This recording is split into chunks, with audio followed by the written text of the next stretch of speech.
Bueno, sean bienvenidos a esta nueva exposición en la cual vamos a hablar sobre la historia del diseño gráfico y el diseño en México. El equipo está conformado por Vanessa Delgadillo Ramírez, Carla Chávez Martínez, Jennifer Herrera Rivera y su servidor Daniel Carranza Ávila.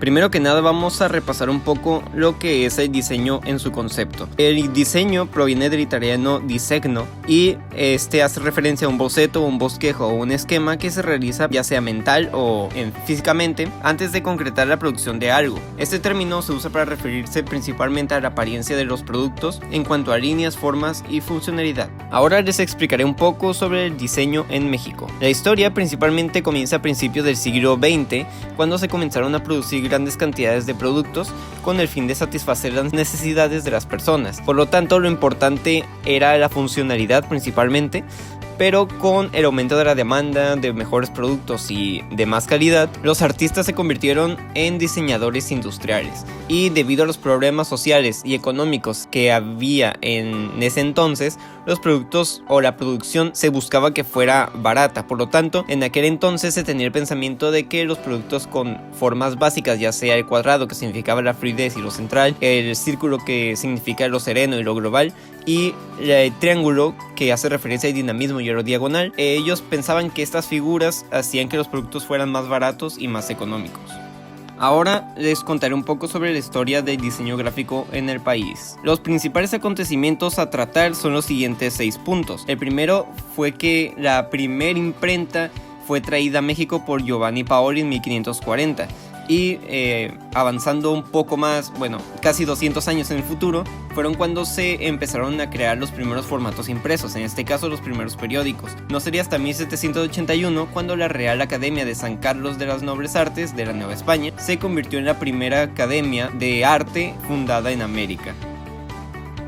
Después, en 1810 hasta 1921, surgen las imprentas, que eran los lugares donde se iban a imprimir formatos, ya sea litografía, que surgiría 6 años después, o periódicos y otros formatos. Y en 1956 se formaliza el diseño como disciplina en los talleres de artesanos y en el Centro Superior de las Artes Aplicadas. Algunas escuelas que fueron parte fundamental de la historia fueron los talleres de artesanos y en el Centro Superior de las Artes Aplicadas y de Imprenta de Madero. Estas fueron las que impulsaron el diseño como licenciatura y prepararon diseñadores que en un futuro se convertirían en grandes personajes. Y las otras dos son las universidades Iberoamericana y la Escuela Nacional de Artes Plásticas. Estas fueron las primeras en implementar el diseño gráfico como una profesión o como una licenciatura, y la segunda, que sería la Escuela Nacional de Artes Plásticas, fue la que abriría la primera carrera de diseño gráfico y la de comunicación visual gráfica. Pero los puntos clave de la historia del diseño gráfico en México es que en la segunda mitad del siglo XX fue donde el diseño comenzó a tomar gran fuerza en el país. En este periodo se sientan las bases para crear el diseño como un trabajo vinculado a la producción industrial con el fin de resolver los problemas de las personas. Sin embargo, no sería hasta 1968 cuando el diseño gráfico tuvo su mayor impacto, debido a que en ese entonces las Olimpiadas se realizaban en el país y el diseño tomó un papel fundamental en el ambiente visual, demostrando también su importancia y el impacto que generaría en la historia. Entre los movimientos que tuvieron más influencia en el diseño gráfico en México, los más representativos fueron Art and Craft, Art Nouveau, Expresionismo, Cubismo, Futurismo, Suprematismo,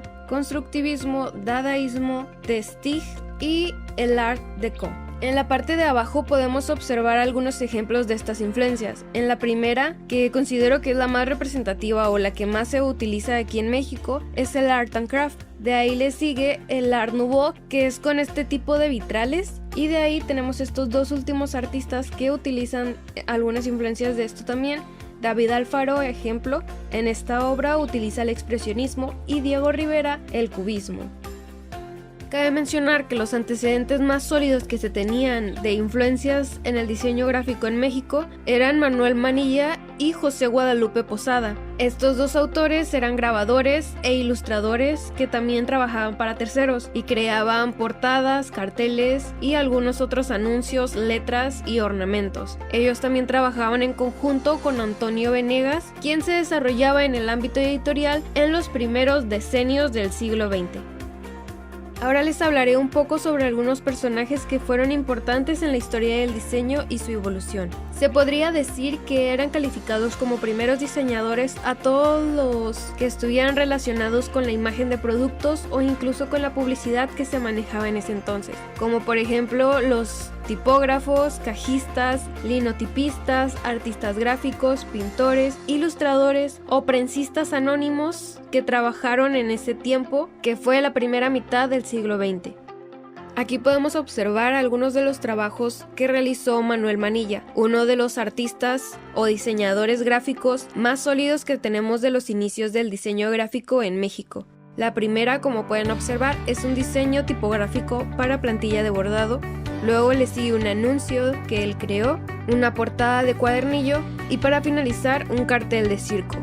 Después tenemos a José Guadalupe Posada, quien fue otro de los artistas más sólidos que se conoce del inicio de la historia del diseño gráfico. Él fue el que creó las ilustraciones del juego de la lotería que aún seguimos utilizando. También creó a las Tres Catrinas, hojas para volantes y comenzó a utilizar este tipo de formato de 4 columnas como el que pueden observar en la segunda imagen. Otro de los elementos que creó son portadas para canciones y también fue quien creó el anuncio de publicidad para dar a conocer la imprenta de Venegas, que es el tercer artista que les mencioné, con el cual Manuel Manilla y José Guadalupe Posada trabajaron en conjunto en su imprenta. Después tenemos a Miguel Prieto, quien fue un diseñador que logró crear una sólida tradición y diseños de publicaciones muy importantes. Estas 3 son algunas de sus obras. La primera se llama La vaca parturienta, de ahí le siguen Los lobos del capitalismo y para finalizar tenemos su obra llamada Llanto en la sangre.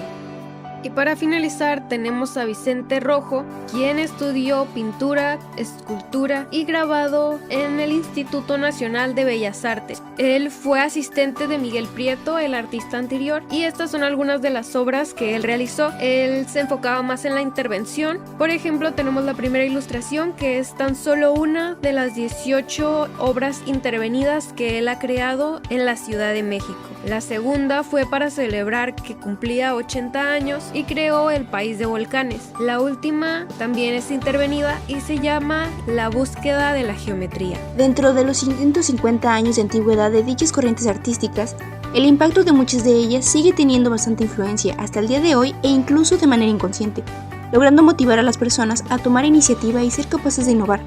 El Arts and Crafts, movimiento estético reformista que tuvo gran influencia sobre la arquitectura, artes decorativas, artesanías británicas y norteamericanas, e incluso influyó en el diseño de jardines. El Art Nouveau es una corriente artística y cultural que busca romper con las tendencias dominantes del momento, modernizando el arte y la cultura urbana con un fuerte sentido decorativo. Los productos de estas corrientes escaparon así de la producción artesanal y exploraron e impusieron medios mecánicos para la elaboración de productos más accesibles al público y de mayor calidad en sus acabados.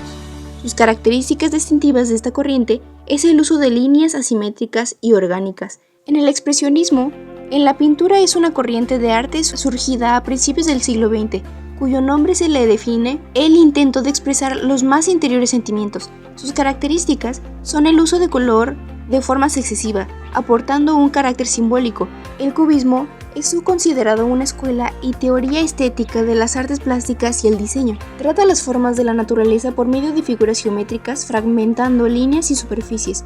El cubismo trataba objetos planos, bidimensionales y distorsionados, sacrificando una perspectiva precisa en favor de la fragmentación surrealista con el objetivo de representar el objeto desde diferentes perspectivas.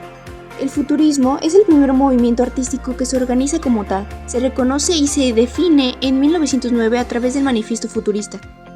Intentaba capturar el ritmo de la vitalidad y la velocidad de la vida moderna en obras de arte sumamente expresivas. El suprematismo es una expresión artística basada en la traducción de la realidad a las formas geométricas básicas, construcción espiritual hacia la nada y representación pictórica sin objetos. Sus características son la supremacía de la sensibilidad plástica por encima de todo fin materialista. El constructivismo es una corriente pedagógica que brinda herramientas al alumno. Surgió en Rusia en 1914, presente después de la Revolución de Octubre. Fue influenciado tanto por el cubismo como el futurismo, mas sin embargo el constructivismo fue un movimiento artístico y arquitectónico, iniciado en 1920. El dadaísmo es una tendencia más subversiva y exagerada de todos los movimientos vanguardistas. Constituye la expresión más acabada de la desintegración del arte contemporáneo, pues el capricho arbitrario es el único factor de creación en esta escuela. Su lema era abajo el arte. De Stijl surge en los Países Bajos, al que también se denomina De Stijl, el más poético de todos, asimismo el más humano y emotivo. Una aproximación visionaria a las artes plásticas cuya influencia se sigue considerando innovadora en nuestros días. El Art Deco es un término determinado para los estilos decorativos desarrollados a principios del siglo XX. Predominó en la arquitectura el arte de diseño gráfico, diseño de interiores, el diseño industrial, entre otros, en los años 20 y 1939, caracterizado por la utilización de figuras geométricas delineadas con precisión y la utilización de colores fuertes y llamativos. Como otra corriente importante tenemos el muralismo, que fue un movimiento artístico que surgió en la década de los 20. Sus características, las cuales fueron monumentalidad, que fue el tamaño de la pared, cuestiones positivas de la imagen, y la poliangularidad. A pesar de que estas fueron unas corrientes más significativas en la historia del diseño en México, tenemos otras corrientes las cuales también influenciaron, como el impresionismo, postmodernismo, Bauhaus, surrealismo, estilo tipográfico, pop art, minimalismo y Memphis. En la actualidad, el diseño en México ha ido formando una identidad propia que se centra en las principales características de su cultura, como los colores brillantes, tradiciones, pueblos antiguos, etc., y elementos de otras para complementarlo y darle un giro nuevo. Otro factor a resaltar son las actividades artísticas y visuales que han ganado popularidad en un sector de la población y generando apoyo. También ha habido una combinación entre técnicas tradicionales que se ha ido preservando y tecnología moderna para generar diseños innovadores que se adapten a los tiempos modernos. El diseño mexicano se ha popularizado en distintas partes del mundo gracias a su estilo único y a la forma en que se plasman las ideas utilizando diversos elementos propios y de otras partes. Pero gracias a la evolución de las redes sociales, este porcentaje podría aumentar y despertar el interés de demás personas.